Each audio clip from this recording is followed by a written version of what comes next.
So, as we think about how children learn, this is, I think, where you have a unique insight and some unique perspectives about making sure that we are offering education to kids at all grade levels in a way that makes the most sense for them and that they're able to digest that information. And so often we see kids reach a certain grade, they start to fall a little bit behind. And maybe it's just because that particular teacher or that particular coursework is a little bit of a struggle for them.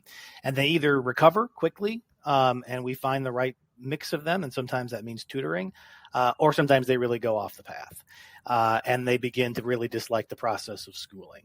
Talk to me a little bit about, from a scientific perspective, too, what's happening in that process as children are either learning to really love the schooling process, or at a certain point it starts to become stressful and anxiety ridden for them. Yeah, that's a great question. Again, it's all about connection. So we talk a lot in schools about engagement and getting kids engaged in the topic, but engagement really just refers to one topic or one project or one idea that you're actually working on.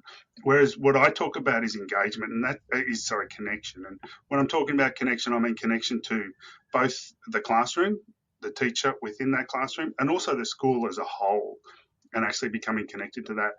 We probably all remember that teacher that we did have a connection with, and because of that connection we actually learnt much better and we actually enjoyed that subject. And we can probably, many of you can remember that teacher that you didn't get along with, that was a pain in the butt, and you didn't learn, right? You didn't actually want to be in the class, you didn't want to actually listen to them, and you probably started messing up in that class, or at least not actually learning as well as you could, and your grades would have actually slipped on that. And that's the most important aspect of teaching, is making that connection with the students, and then they'll actually learn from you. And we know that that's the most important aspect of it, because we as humans didn't become this alpha species where we're able to live anywhere in the world we want to live and we can actually change the environment. We didn't do that because we're the strongest or the smartest or the most capable of the animals out there. We did that because we have evolved to collaborate and to communicate and to socialize and to connect. And so most of our brain is actually dedicated and has evolved to allow us to connect, to allow us to actually understand what somebody else is thinking, understand who they are, understand whether they're part of our in-group or not part of our in-group. If they're not part of our in-group, we don't actually listen to them in the same way. We actually hear them differently. We find them less attractive. We're more likely to want them to be heard. If they're part of our in-group, we listen to them. We hear what they're saying. We hear the positive things that they're saying differently to the negative things that they're saying. We find them more attractive, and we're more likely to actually learn from them. So we actually attend to them, and then we learn from them. And so if a teacher isn't part of the student's in-group, then the student hears what they're saying differently, focuses on the negative things that the teacher's actually saying, doesn't find the teacher attractive or someone they want to actually listen to or be in the same room as, and they're not going to actually learn from them. And that makes really good sense from an evolutionary point of view, because you can imagine when we were in little groups and tribes and moving around and actually trying to find food, and it was a really dangerous environment. You didn't want to learn really easily from someone who wasn't part of your in-group, because they could teach you something that you actually wasn't good for you to learn. And so we've evolved this really good system for identifying who's part of our in-group, who we can therefore trust, and therefore who we can actually learn from. And we learn really, really quickly and really easily from people we're actually part of their in-group. I mean, you look at a baby can learn from what we call two trial. And what I mean there is, when a baby first sees a dog, and their carer, who they've got a connection with, points to the dog and says dog, the child automatically comes up with two hypotheses. Either that is an item dog, that thing's name is dog, or that's a whole category of things called dogs, and I'm going to see lots more of them in the future. Then the next time the carer points at a dog and says dog and it's a different dog, the baby automatically goes, oh, that's a whole group of dogs that are out there, that I'm going to see lots more of them, and therefore it's a category rather than its name. It's not an item, it's a category. To do that with a computer, you need to run thousands and thousands of trials of cats and dogs through the computer for it to learn the same thing. Yet a baby can learn from a carer automatically, just like that, like in 2 trials, which is quite phenomenal when you think about it. And that's because they have that connection, because a baby can automatically recognize it, where that carer is pointing is towards a dog, that carer is somebody that they trust because they're part of the in-group, and therefore they can trust what they're actually saying, and because they can make that distinction between those two different hypotheses and come up with the answer. So it's quite amazing, but you need that connection first, and that's what we've really got to focus on. When we think about connections and we think about, as you put it, the in groups, so does that cut along? I think about all the tribes we could belong to. Does that cut along regional lines? Does it cut along national lines? Does it cut along even the familiarity of family versus neighbor versus community? When you think of in-group, what is that definition in the educational sense, and how does that influence maybe how we think about policy in the education space, putting teachers in classrooms that do share that sense of an in-group? We have groups that we belong to, and they're all different levels, and they change constantly. And so we've got to realize that they do change. So you have sporting groups that you'll be an in group of. I barrack for Geelong Cats, which is an Aussie rules football team, and I have jerseys and all the rest of it associated with Geelong Cats. And if I meet someone who's a Collingwood supporter, I probably don't feel as though I'm part of their in group, and so therefore I'm not going to listen to them, and I don't like what they have to say about football. But then if I'm at the university, for example, then I'm going to have associations with different universities. When I was at MIT and I was working at MIT, I bought MIT jerseys and all the rest of it, and I still have a very strong affiliation with MIT as a college. And so I feel part of that group as well. And when I hear of people from Caltech, for example, I have this automatic little, response, which is, oh, that's not a great school, which of course it is, but that's my automatic reaction to that. But then at the same time, as an academic, which is a much wider group that I'm a member of, I have an affiliation with all academics, no matter where they are in.